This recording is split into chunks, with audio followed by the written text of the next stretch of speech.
Assalamualaikum warahmatullahi wabarakatuh. Perkenalkan, nama saya Sahral Zahrani dengan NIM 230608501019.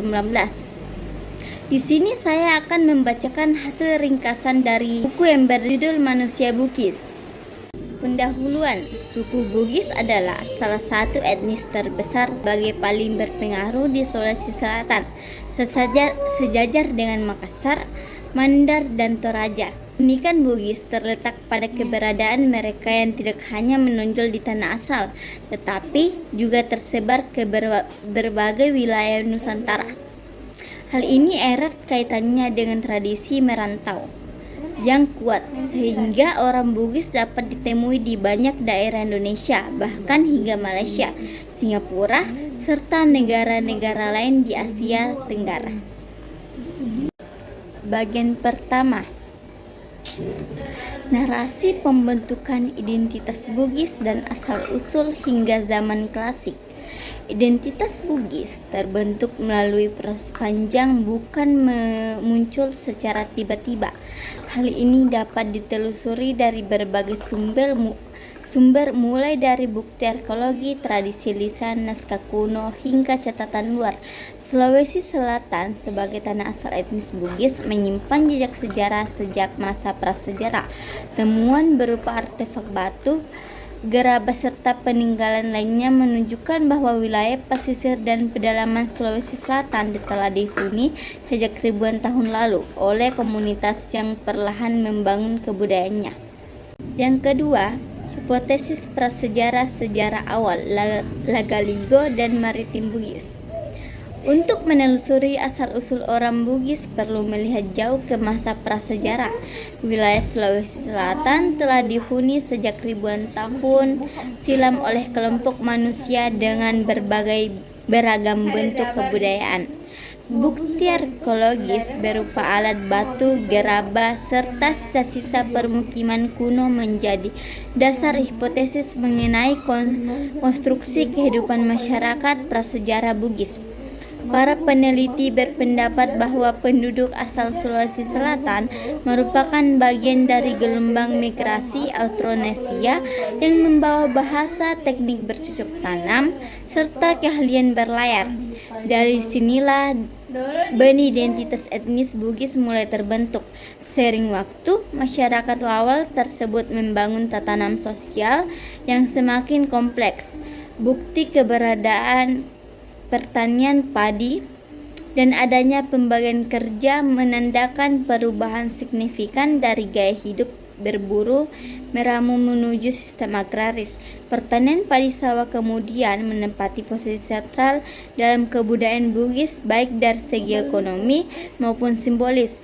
Hal ini tercermin dalam mitos upacara serta naskah tradisional yang memandang padi sebagai sumber utama kehidupan. Dengan demikian, sejak masa prasejarah, elemen agraris dan maritim telah menyatu menjadi fondasi identitas orang Bugis. Selanjutnya, peradaban awal budaya Lagaligo dan masyarakatnya. Budaya Lagaligo memiliki peranan penting dalam membentuk peradaban awal masyarakat Bugis. Naskah Lagaligo yang sering disebut sebagai salah satu karya sastra terpanjang di dunia bukan sekedar mitos atau cerita rakyat, melainkan sebuah refleksi kosmologi sekaligus pandangan hidup orang Bugis pada masa awal. Ketika realitas sejarah masih bercampur dengan unsur mitologis, dalam kisah Lagaligo, kehidupan manusia ditempatkan sebagai bagian dari keteraturan kosmos yang lebih luas. Alam semesta dibagi menjadi 3 lapisan: dunia atas, dunia tengah, dan dunia bawah. Tokoh-tokoh utama berasal dari dunia atas atau dunia bawah, lalu turun ke bumi membawa aturan, adat, dan tata cara kehidupan. Kehadiran mereka dipandang sebagai bentuk legitimasi ilahi terhadap struktur sosial yang berkembang dalam masyarakat Bugis. Karena itu, Lagaligo tidak hanya berisi kisah kepahlawanan, tetapi juga menggambarkan asal-usul tatanan sosial, politik, dan budaya Bugis. Masyarakat yang digambarkan dalam epos ini bersifat aristokratis dengan sistem hierarki yang jelas. Kaum bangsawan keturunan Tomanurung mendukung posisi tertinggi, sedangkan rakyat biasa menempati lapisan bawah. Hubungan sosial diikat oleh aturan adat, kesetiaan kepada pemimpin, serta penghormatan terhadap perjanjian yang dianggap sakral. Nilai-nilai tersebut mencerminkan prinsip yang tetap bertahan dalam budaya Bugis, seperti siri. Siri itu harga diri, dan pentingnya menjaga kehormatan dalam setiap interaksi sosial. Selanjutnya, bangkitnya kerajaan historis. Setelah periode mitologis Lagaligo, orang Bugis memasuki fase sejarah nyata dengan lahirnya kerajaan-kerajaan historis. Sejak abad ke-19 hingga ke-16, struktur politik mereka berkembang lebih terorganisir dan berlandasan industri kekuasaan. Kerajaan Bugis terbentuk karena pengaruh internal dan eksternal. Dari dalam, legitimasi raja dikaitkan dengan konsep Tomanurung, sementara dari luar, perdagangan maritim, hubungan dengan perdagangan asing, dan persaingan antar wilayah mempercepat konsolidasi politik. Kerajaan Luwu dikenal sebagai yang tertua dan berpengaruh, menguasai jalur perdagangan, serta menjadi pusat awal peradaban Bugis. Setelahnya muncul kerajaan besar Bone, Wajo, dan Sopeng yang tergabung dalam aliansi Tolomopecoe. Bone berkembang sebagai kerajaan militer, Wajo lebih demokratis dengan sistem musyawarah, dan Sopeng berperan sebagai penghubung strategis.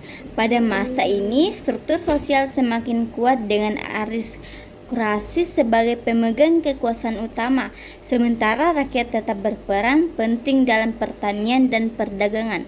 Perekonomian pun terhubung dengan jaringan internasional, mulai dari Jawa, Malaka, hingga India, Arab, dan Tiongkok. Kebangkitan kerajaan-kerajaan Bugis ditandai dengan semakin pentingnya peran hukum adat dan lontara. Lontara tidak hanya berfungsi sebagai catatan silsilah perjanjian dan hukum, tetapi juga sebagai sarana untuk memperkuat legitimasi kekuasaan. Dengan demikian, kerajaan Bugis tidak hanya bertumpu pada kekuatan militer, tetapi juga pada kesadaran hukum dan aturan tertulis. Selain itu, persaingan antar kerajaan dalam memperebutkan jalur perdagangan, sumber daya, dan wilayah mempercepat terbentuknya kerajaan-kerajaan historis. Kompetisi tersebut melahirkan persekutuan sekaligus peperangan yang mengubah masyarakat Bugis dari komunitas longgar menjadi entitas politik yang lebih terorganisir serta berorientasi pada ekspansi pada abad ke-16 dan 17. Sulawesi Selatan menjadi pusat konflik antara kepentingan politik dan agama. Kerajaan-kerajaan besar Bugis seperti Bone, Wajo, dan Sopeng harus berhadapan dengan dominasi Goa Talo, kerajaan Makassar yang lebih dulu memeluk Islam. Agama baru ini tidak hanya hadir sebagai keyakinan spiritual, tetapi juga dipakai Goa sebagai alat legitimasi politik untuk memperluas pengaruh dan menundukkan kerajaan-kerajaan Bugis. Kerajaan Bone dan sekutunya yang masih mempertahankan tradisi lama sempat melawan, sehingga terjadi konflik dan peperangan panjang di kawasan tersebut. Namun, kuatnya jaringan perdagangan internasional di pelabuhan Makassar serta daya tarik Islam sebagai simbol kekuasaan modern akhirnya mendorong Bugis untuk menerima agama ini. Proses penerimaan berlangsung melalui peperangan, aliansi, dan kompromi politik yang penuh ketegangan. Setelah Islam diterima, lahirlah identitas baru sebagai Bugis Muslim yang memadukan adat dengan syariat. Perpaduan tradisi leluhur dan ajaran agama ini menjadi fondasi budaya dan politik Bugis pada masa-masa berikutnya. Periode ini menandai transformasi besar dalam sejarah Bugis, membentuk mereka sebagai komunitas yang kuat religius namun tetap berakar pada tradisi. Baik, sekian dari saya. Assalamualaikum warahmatullahi wabarakatuh. A few moments later.